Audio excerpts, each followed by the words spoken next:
Now, let's teach our students how to create a sound that is a staccato, but it is different than the woodpecker touch release of staccato. So if you remember, this is the woodpecker. The wrist stays in line with the hand and the forearm. Now, in this particular staccato sound, this is usually used when we have a slur and then a staccato follows. So in a piece like The Pet Store on page 10,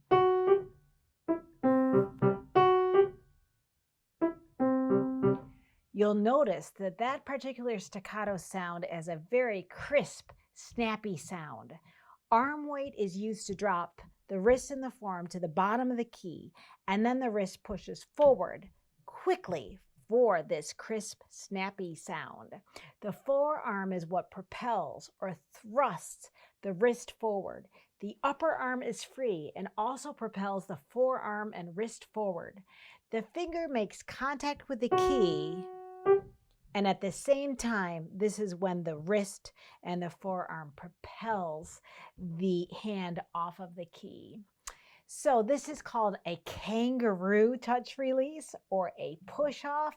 And the reason for that is when a kangaroo moves forward off its hind legs, it propels its body forward. So we always want to use imagination when we're teaching our students. So The Pet Store is on page 10 of the All-in-One Approach to Succeeding at the Piano or Piano Success, Book 1B.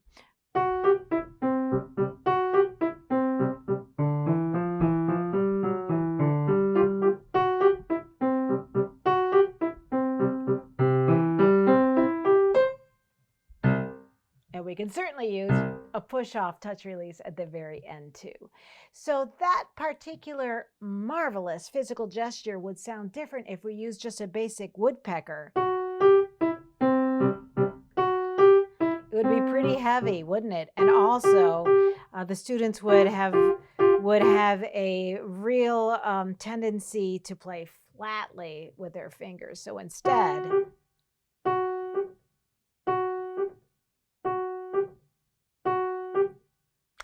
so it's just like the drop and roll motion, but the rolling becomes quicker so that the student can hear a staccato sound. So now let's go on to another piece that has this wonderful physical gesture. And this is on page 21, The Lazy Pup. So here the students are using woodpecker touch releases all the way through.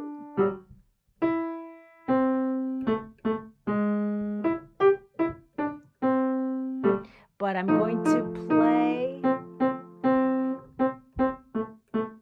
with a push off right here at the end.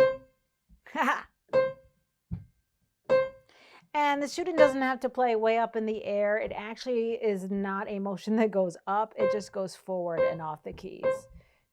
And the wrist is what propels the arm and the hand off the keys.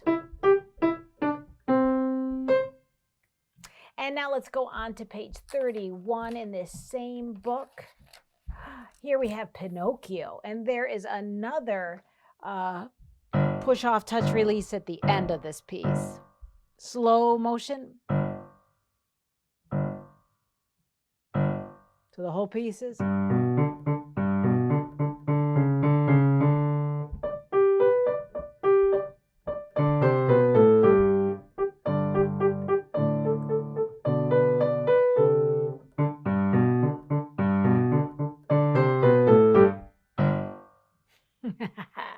So now let's take a look at page 44. Why Can't I Be a Spy? This would be another one where you could use this wonderful touch release. And you notice though, I'm using it for all of these blocked intervals.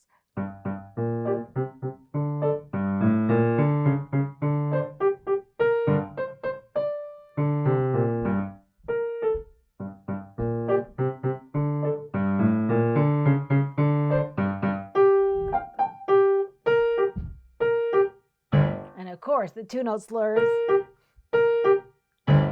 and the fifth interval at the end. You can ask your student to experiment with either the woodpecker touch release or the push-off touch release. If they only wanted to use the woodpecker,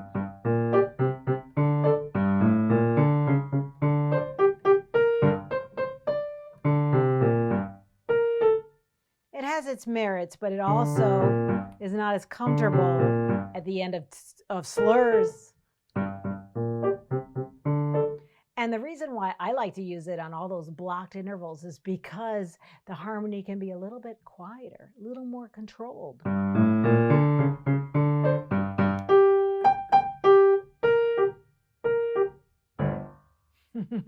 Now let's go on to the All-in-One 2A book on page 4.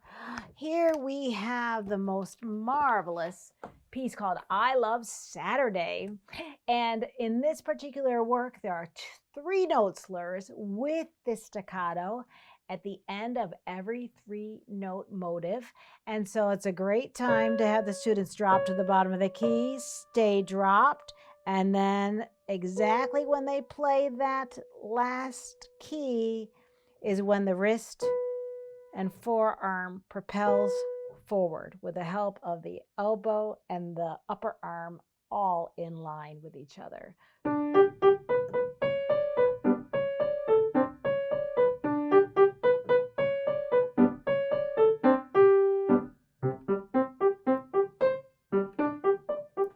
That all works with nice woodpecker touch releases.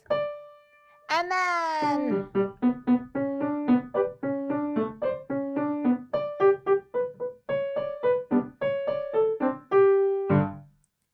works those wonderful push-off touch releases every time. Now let's take a look at page 18 in the same book on a unicycle.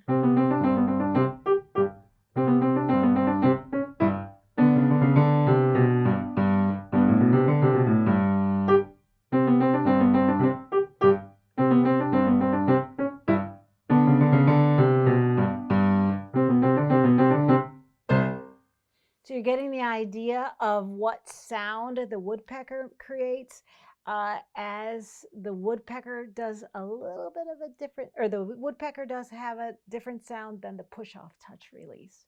Okay, so now let's take a look at page 20, March of the Toreadors from the opera Carmen by George Bizet. Here we have the icon for the woodpecker. And later on, you're going to see the icon for the kangaroo. Perfect places to use that flexible wrist to propel off of the keys like this.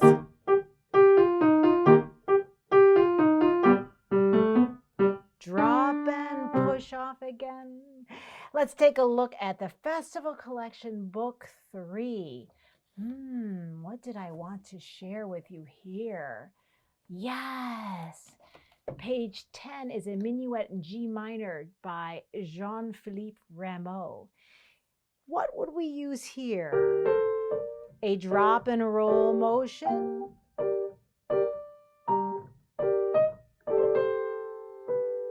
Or more of a push-off? Here's a push-off.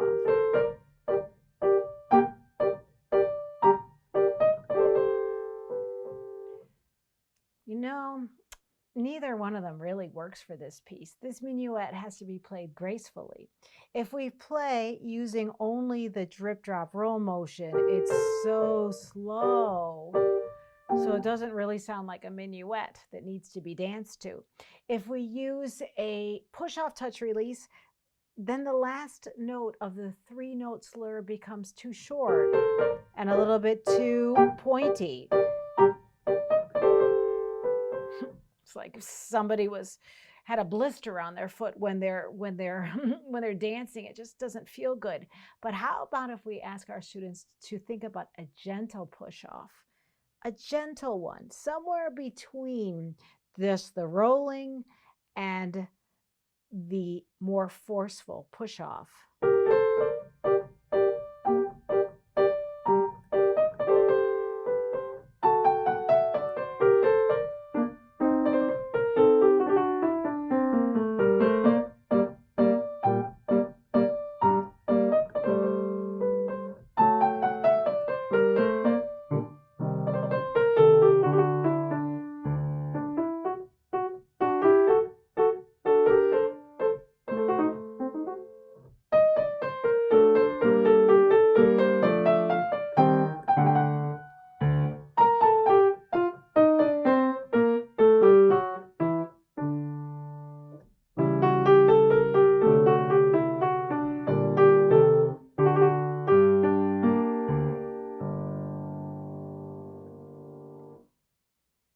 So those gentle push-offs really work, and we're training our students to listen to the sound that they create. It's even better if they have a mental note of what they want the sound to be first, and then they experiment with these wonderful physical gestures in order to create the sound that they would like. Starting in level 2 of piano success and succeeding at the piano, students start to learn that the push-off touch release isn't always for staccato notes. Now they're learning that it's a great way to sustain sound. It's a great way to play big chords with freedom and no tension in their bodies. And it's also used for shaping phrases. So in this way, we call it a push forward instead of a push off. And a great example of this is the Rachmaninoff Prelude in C sharp minor, which is not in the piano method. That comes way later.